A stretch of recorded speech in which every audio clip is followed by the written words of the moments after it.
Good afternoon बच्चों, कैसे हो आप सभी बच्चों। हमारा जो YouTube चैनल है विजय सर फिजिक्स, इस चैनल पर बच्चों अभी तक मेरे जो वीडियो आए हैं वो सारे के सारे BSc फर्स्ट ईयर से रिलेटेड हैं, जिसमें कि आप थर्मोडायनामिक्स पढ़ रहे हैं। इसके साथ साथ मैंने एक वीडियो BSc थर्ड ईयर के लिए भी बनाया था, जो कि थ्योरी ऑफ रिलेटिविटी से बिलोंग करता है। वो था फ्रेम ऑफ रेफरेंस। उसके बाद सिर्फ थर्मोडायनामिक के ही वीडियो मैंने अपलोड किए हैं, किसी कारणवश नहीं अपलोड कर पाया BSc थर्ड ईयर के लिए। तो बच्चों आज से मैं BSc थर्ड ईयर के लिए भी वीडियो अपलोड करने जा रहा हूँ। पहला वीडियो जो हमारा था BSc थर्ड ईयर के लिए, जो कि थ्योरी ऑफ रिलेटिविटी यानी कि जो फर्स्ट पेपर है थ्योरी ऑफ रिलेटिविटी उससे रिलेटेड है। उसका पहला ही पार्ट मैंने बताया था कि फ्रेम ऑफ रेफरेंस क्या होता है, what is frame of reference, हम लोग ऑलरेडी डिस्कस कर चुके हैं। उसके बाद मैं आज डिस्कस करने जा रहा हूं कि type of frame of reference, कि फ्रेम ऑफ रेफरेंस कितने टाइप के होते हैं। तो बच्चों फ्रेम ऑफ रेफरेंस जनरली दो टाइप के होते हैं, इनर्शियल फ्रेम ऑफ रेफरेंस और non inertial frame of reference. पहले डिस्कस कर लेते हैं इनर्शियल फ्रेम ऑफ रेफरेंस को, कि what is inertial frame of reference, why those are called inertial frame of reference, क्यों इनको इनर्शियल कहा जाता है या क्या इनर्शियल फ्रेम ऑफ रेफरेंस होते हैं। तो बच्चों इसके डेफिनेशन के तौर पे अगर हम बात करें तो एक जनरल डेफिनेशन है कि those frame of reference which completely holds the first and second law of Newton's, या those frame of reference which completely hold Newton's first and second law of motion is called inertial frame of reference. लेकिन ये तो एक definition हो गई, अब कैसे इनको बताएंगे कि ये इनर्शियल फ्रेम ही होते हैं। दूसरा नाम इसका है अनएक्सेलरेटेड।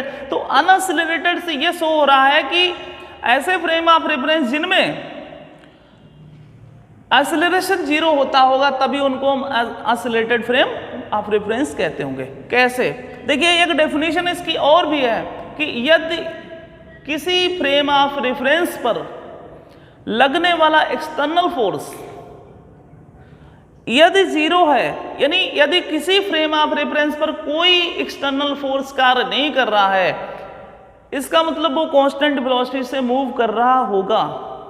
जब कांस्टेंट वेलोसिटी से ही कोई मूव करता है तो इसका मतलब उस पर कोई फोर्स कार्य नहीं कर रहा होगा। इसका मतलब ये just first law of motion से रिलेटेड है। इसका मतलब लॉ ऑफ इनर्शिया से, यदि कोई भी बॉडी यदि रेस्ट में है तो रेस्ट में रहेगी और मोशन में है तो मोशन में ही रहेगी। यहां पर बॉडी क्या है, इसका मतलब फ्रेम क्या है, वो लगातार मोशन में है। इसका मतलब उसकी वेलोसिटी चेंज नहीं हो रही है। जब वेलोसिटी चेंज नहीं हो रही है, इसका मतलब एक्सेलरेशन नहीं हो रहा होगा। और उससे पहले भी हम कह रहे हैं कि उस पर कोई फोर्स नहीं लग रहा है, इसका मतलब F इक्वल टू ma। जब F equal to ma, F 0 है, इसका मतलब F ऑलरेडी 0। अगर हम इसके पोजीशन वेक्टर के टर्म में लिखें तो d2r/dt² इज इक्वल टू 0। अगर इसको x y z के कंपोनेंट कार्टेशियन कंपोनेंट में लिख दें तो क्या हो जाएगा, d2x/dt² is equal to 0, d2y/dt² is equal to 0, या d2z/dt² इज इक्वल टू 0। आगे बात करते हैं, जब ये 0 है इसका मतलब ये अनएक्सेलरेटेड है कंप्लीटली। अब इससे ही जुड़ा हुआ हम एक टर्म देखते हैं कि ये कहा जाता है कि कोई भी इनर्शियल फ्रेम ऑफ रेफरेंस है, यदि उससे कोई दूसरा फ्रेम जुड़ा होगा तो वो भी इनर्शियल ही होगा। यानी कहने का मतलब यदि ये कोई inertial frame of reference motion में है तो उसके साथ दूसरा फ्रेम ऑफ रेफरेंस यदि जुड़ा होगा तो वो भी इनर्शियल होगा। कैसे, देखिए बच्चों, मान लेते हैं दो फ्रेम हमारे पास हैं, S और S डैश, ठीक है। S डैश जो है वो b वेलोसिटी से मूव कर रहा है S के रेस्पेक्ट में। इसका पोजीशन वेक्टर है r, किसी पॉइंट P की हम बात कर रहे हैं, इसके सापेक्ष हमारा जो पोजीशन वेक्टर है वो क्या है, r है। और फ्रेम S डैश के सापेक्ष r डैश है। ठीक है। एस पर ऑब्जर्वर क्या है, ओ है, और एस डैश का ऑब्जर्वर ओ डैश है, ठीक है। अगर हम यहाँ के डिस्टेंस की बात कर देंगे, मान लीजिए कोई घटना का समय कोई टी है, ठीक है, जब घटना का समय कोई टी है तो उस समय, या मैं स्टार्टिंग की बात कर रहा हूं, टी बराबर 0 है किसी समय, यानी जब दोनों एक दूसरे को कोइंसाइड कर रहे हैं, ठीक है, दोनों एक दूसरे को कोइंसाइड कर रहे हैं, तो यानी टी बराबर 0 पर दोनों एक दूसरे को कोइंसाइड कर रहे हैं, लेकिन किसी समय के बाद, जिस समय इनके मोशन को डिस्क्राइब करते हैं, तो इसकी इक्वेशन क्या होगी। देखिए, यदि ये b वेलोसिटी से मूव कर रहा है तो ये डिस्टेंस क्या हो जाएगी, अगर समय t है, वेलोसिटी v है, ठीक है, तो डिस्टेंस इज इक्वल टू क्या होगा, वेलोसिटी इनटू टाइम, है ना। तो ये कितना हो जाएगा, vt, ये कितना हो गया, vt। अब देखिए, अब हम इस इक्वेशन को शो करेंगे। देखिए, यहां की तो डिस्टेंस आपकी vt हो गई, अब हम r पोजीशन वेक्टर के टर्म निकालेंगे। तो देखिए बच्चों, ये r इज इक्वल टू क्या हो जाएगा, O dash plus R dash, r is equal to O dash plus R dash. अब देखिए, ओ डैश की वैल्यू क्या है, vt, और इसका पोजीशन वेक्टर क्या है, r डैश। चूंकि ये फ्रेम ओ डैश यानी एस डैश वाला जो फ्रेम है वो b वेलोसिटी से x डायरेक्शन में मूव कर रहा है, या मैं कहूं y में कर रहा है, z में कर रहा है, पता नहीं किस में कर रहा है। क्यों? क्योंकि हम ऐसा कुछ मान के नहीं चले, किसी भी डायरेक्शन में मूव कर रहा होगा, हम सिर्फ इसके पोजीशन वेक्टर की बात करेंगे। तो r is equal to O dash plus R dash, r is equal to V T plus R dash, या r dash is equal to r minus V T. अब भाई इसको डिफरेंशिएट कर दीजिए बच्चों t के रिस्पेक्ट, ये dr अपॉन dt, और ये हो जाएगा माइनस b हो जाएगा, एक minute, dr upon dt, dr dash upon dt is equal to dr upon dt minus 1, t का क्या हो जाएगा, 1 हो जाएगा। अगेन अगर इसको डिफरेंशिएट कर देते हैं तो d2r upon dt square is equal to dr2 upon dt square, क्योंकि v कांस्टेंट है 0 हो जाएगा, इसका मतलब d2r dash upon dt square बराबर 0।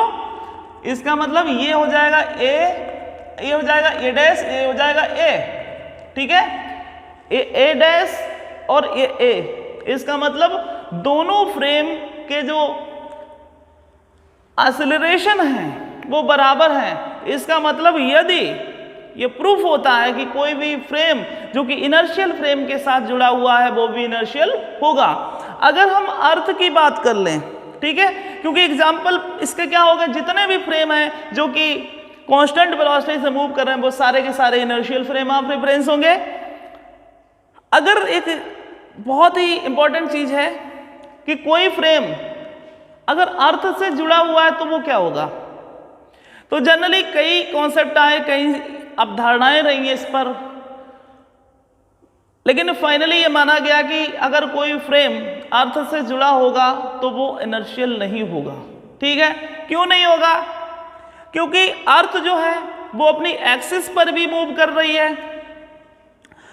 और सन के अबाउट भी रोटेशन कर रही है।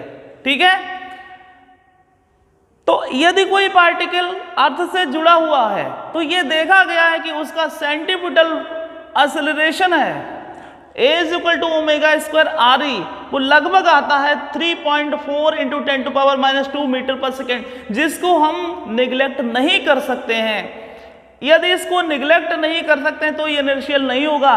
इसका मतलब ये कंफर्म है कि कोई भी फ्रेम जो कि अर्थ से जुड़ा हुआ होगा तो वो इनर्शियल नहीं होगा। यानी frame which is attached to a earth is not inertial. ठीक है बच्चों, अब नॉन इनर्शियल फ्रेम की बात कर लेते हैं कि non inertial frame of reference क्या होते हैं। तो इसका जस्ट अपोजिट नॉन इनर्शियल, इसका मतलब फोर्स जीरो नहीं है, वेलोसिटी कांस्टेंट नहीं है, एक्सेलरेशन जीरो नहीं है। तो those frame of reference which don't follow Newton's law first and second law of motion is called non-inertial frame of reference or accelerated frame of reference because they have acceleration, hence they called an accelerated frame of reference. Example, those frame of reference